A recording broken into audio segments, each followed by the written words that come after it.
ሁላችንም የአልጎሪዝም ሰራተኞች ሆነናል። የፈጣሪ ኢኮኖሚ እውነተኛ ገጽታው ካሜራው መጀመሪያ ይቅመስ።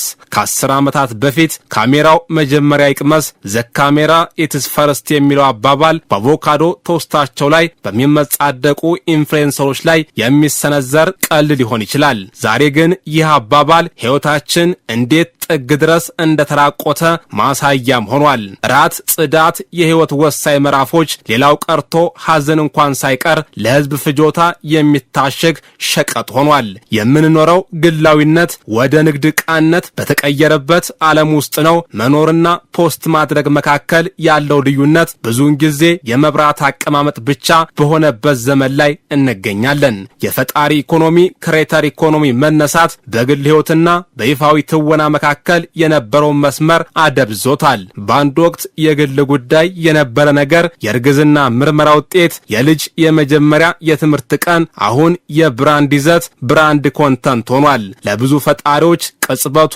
ይበልጥ ግላዊ በሆነ ቁጥር ፖስቱም ይበልጥ አትራፊ ይሆናል። ለማጋራት የሚገኘው የገንዘብ ማበራታቻ የግል ማንነትን ወደ አንድ የንብረት አይነትም ቀይሮታል። ይህ ጽሑፍ ከላይ በቀረበው መረጃና ተጨማሪ ትንታኔዎች ላይ ተመስርቶ የዚህ አዲስ ኢኮኖሚ የብርሃንና የጨለማ ገጽታዎችን በጥልቀት ይዳስሳል። የችግሩ ስራ መሰረት የእናትነት ብሎገሮች ይህንን የማጋለጥ ባህል የፈጠሩት አሁን ያሉ ፈጣሪዎች አይደሉም። ንድፉ የተቀረጸው ከዓመታት በፊት ሕይወታቸውን ወደ ቢዝነስ ሞዴልነት በቀየሩት የእናትነት ብሎገሮች ማሚ ብሎገሮች ነው።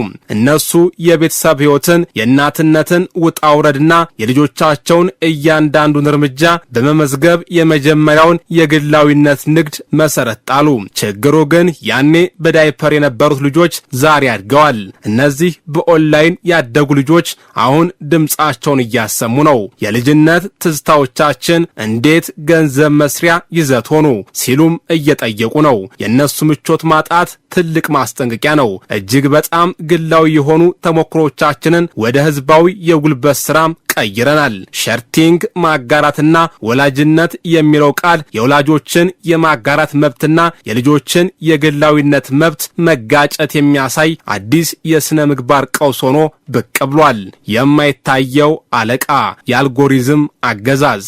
የማህበራዊ ሚዲያ መድረኮች የሚሸልሙት ታይነት ወይም ቪዚቢሊቲ ነው። አልጎሪዝሞች በእውነተኛና በትወና መካከል ያለውን ልዩነት አይለዩም። እነሱ በቀላሉ ክሊክ የሚደረገውን ብዙ ሰዎች የሚያነቃቃውን ነገር ያጎላሉ። እውነተኛ ስሜትን ሳይሆን ብዙ መስተጋብር የሚያገኝ ይዘትም ይነክሳል። ይህ አገዛዝ የግል ግንኙነቶችን ሳይቀር መቆጣጠር ጀምሯል። ጋዜጠኛ ቻንቴ ጆሴፍ በብሪቲሽ ቮግ እንደጻፈችው የፍቅር ጓደኝነት ዴቲንግ ሳይቀር ከፈጣሪ ኢኮኖሚ ጋር ተጠላልፏል። ቀደም ባሉት ጊዜያት ሴቶች ግንኙነታቸውን በማሳየት በማህበራዊ ሚዲያ ደረጃ ስታተስ ያገኙ ነበር። አሁን ግን የተሳትፎ ምጣኔያቸው ኢንጀጅመንት ሬታቸው ለመጠበቅ ሲሉ አጋሮቻቸውን ይደብቃሉ። በተከታዮች ቁጥር ገቢ በሚወሰንበት በዚህ ዲጂታል ስርዓት ውስጥ የወንድ ጓደኛን ፎቶ መለጠፍ ስሜታዊ ጉዳይ ብቻ ሳይሆን የቢዝነስ ስጋት፣ ቢዝነስ ሪስክ ሆኗል። አልጎሪዝም የማያቋርጥ ምግብን ይፈልጋል። የዛሬው ቫይራል ቪዲዮ የነገ ቆሻሻ ነው። ይህ ጫና ፈጣሪዎች ይበልጥ አነጋጋሪ፣ ይበልጥ ግላዊና ይበልጥ አወዛጋቢ የሆኑ ይዘቶችን እንዲያቀርቡ ያስገድዳቸዋል። ይህም ወደ የፈጣሪ መቃጠል ክሬተር በርናውት የሚባል አዲስ የስነ ልቦና ቀውስን እያመራ ነው። የ480 ቢሊዮን ዶላር ኢንዱስትሪ። ይህ ሁሉ የሆነው ትኩረትን ወይም አቴንሽንን ወደ ገንዘብ ስለሚቀየር ነው። የኢንፍሉዌንሰር ኢንዱስትሪው እንደ አውሮፓውያን አቆጣጠር በ2027 480 ቢሊዮን ዶላር ዋጋ ይኖረዋል ተብሎ ይገመታል። ይህ ካሁን በኋላ የጎንዮሽ ስራ አይደለም። አዲስ የባለሙያ መደብ ኒው ፕሮፌሽናል ክላስ ነው። በዓለም ዙሪያ ከ200 ሚሊዮን በላይ ሰዎች ራሳቸውን ፈጣሪዎች ብለው ይጠራሉ። በአሜሪካ ብቻ ወደ 27 ሚሊዮን የሚጠጉ ፈጣሪዎች አሉ። ዩኒቨርሲቲዎች ይህንን እውነታ ተቀብለዋል። የሲራኩስ ዩኒቨርሲቲ በቅርቡ የፈጣሪ ኢኮኖሚ ማዕከል ሴንተር ፎር ዘ ክሬተር ኢኮኖሚ ኢኮኖሚ በመክፈት ይህንን አዲስ መደብ ማጥናት ጀምሯል። የማህበራዊ ስትራቴጂስት ጄዲፓ እንደተናገረችው አካዳሚዎች በዩኒቨርሲቲ ክፍሎች ውስጥ መማር የሚችሉትን የይዘት ፈጠራ ክህሎቶችን ማስተማር ይጀምራሉ።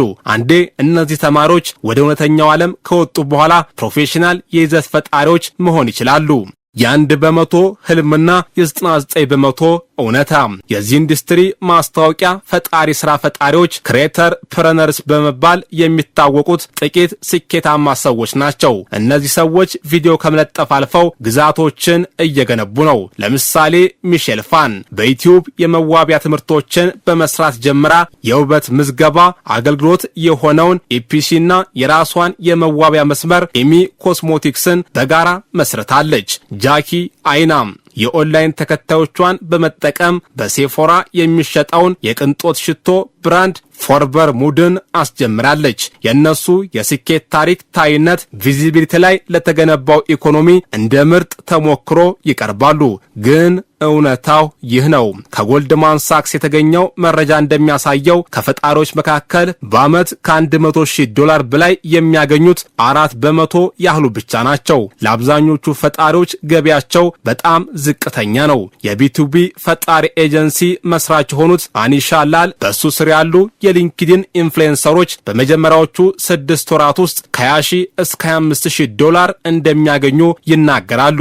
ይህ የተከበረ ገቢ ቢሆንም የግል ብራንድ ለመገንባት ከሚጠይቀው የጉልበት መጠን ጋር ሲነጻጸር አነስተኛ ነው። አቶ ላል እንደሚሉት ብራንዶች ደንበኞቹን የሚፈልጓቸው ሊንክዲን ደህንነቱ የተጠበቀ እንደሆነ ስለሚሰማቸው ነው። ይህም በሌሎች መድረኮች ላይ ካለው ትንኮሳ ነፃ ሆኖ ሀብታም ተመልካቾችን መድረስ የሚያስችል ቦታ ነው። ዛሬ የኮርፖሬት ስራ አስፈጻሚዎች እንኳን በግል ተጽዕኖ ፈጣሪዎች እየሆኑ ነው። በአመራርና በራስ ማስታወቂያ መካከል ያለው መስመርም እየደበዘዘ ነው። ህግ የሌለው የዱር ምዕራብ። ከዚህ ሁሉ አንጸባራቂ ገጽታ በስተጀርባ ያለው ስርዓት ምንም አይነት መከላከያ የሌለው ነው። ደሞዝ፣ መደበኛ የክፍያ መጠን የለም። ህፃናት፣ ለአካለ መጠን ያልደረሱ ልጆች ምንም አይነት ጥበቃም የላቸውም። በጣት የሚቆጠሩ ግዛቶች እንደ ካሊፎርኒያና እንደ ኢሊኖይ ብቻ ህፃናትን ኢንፍሉዌንሰሮች ከገቢያቸው ድርሻ እንዲያገኙ የሚያስገድድ ህግ አላቸው።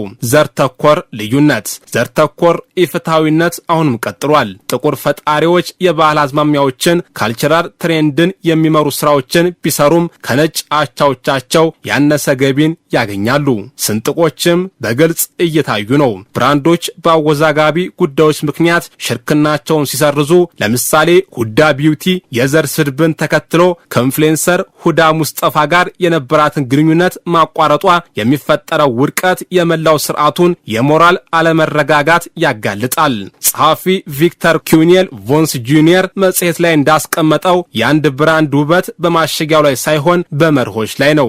መደምደሚያ፣ ሁላችንም ያልተከፈለን ሰራተኞች ነን። ይህ በእንዲህ እንዳለ የፈጣሪ ኢኮኖሚ ተደራሽነት እያደገ ብቻ ነው። ለረጅም ጊዜ የሌሎችን ታሪክ ሲዘግቡ የነበሩ ጋዜጠኞች እንኳን አሁን በራሳቸው በጋዜጣ ኒውስሌተርና በቪዲዮ መድረኮች በኩል ፈጣሪ ጋዜጠኞች ክሬተር ጆርናሊስት እየሆኑ ነው። የታይነት ሎጂክ እያንዳንዱን ሙያም ወርሶታል። ተመልካች ተከታይ የማትገነባ ከሆነ ወደ ኋላ እየቀረህ ነው።